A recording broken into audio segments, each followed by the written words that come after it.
The first step of every statistical analysis you will perform is to determine whether the data you are dealing with is a population or a sample. A population is the collection of all items of interest to our study and is usually denoted with an uppercase N. The numbers we've obtained when using a population are called parameters. A sample is a subset of the population and is denoted with a lowercase n, and the numbers we've obtained when working with a sample are called statistics. Now you know why the field we are studying is called statistics. Let's say we want to make a survey of the job prospects of the students studying in the New York University. What is the population? You can simply walk into New York University and find every student, right? Well, probably that would not be the population of NYU students. The population of interest includes not only the students on campus, but also the ones at home, on exchange, abroad, distance education students, part-time students, even the ones who are enrolled but are still at high school. Though exhaustive, even this list misses someone. Point taken. Populations are hard to define and hard to observe in real life.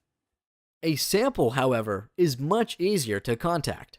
It is less time-consuming and less costly. Time and resources are the main reasons we prefer drawing samples compared to analyzing an entire population. So let's draw a sample then. As we first wanted to do, we can just go to the NYU campus.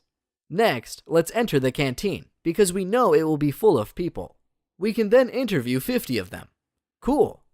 This is a sample. Good job. But what are the chances of these 50 people that provide us answers that are a true representation of the whole university? Pretty slim, right?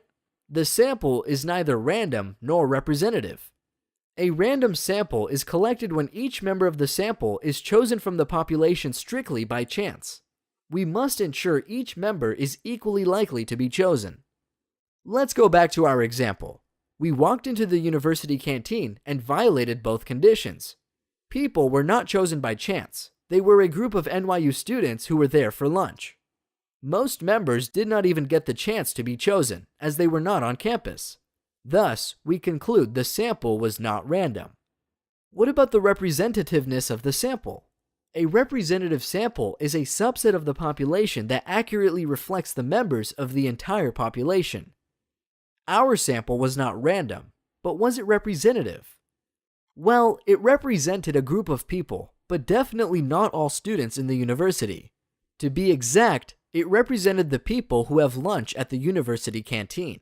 Had our survey been about job prospects of NYU students who eat in the university canteen, we would have done well. By now, you must be wondering how to draw a sample that is both random and representative. Well, the safest way would be to get access to the student database and contact individuals in a random manner. However, such surveys are almost impossible to conduct without assistance from the university. We said populations are hard to define and observe.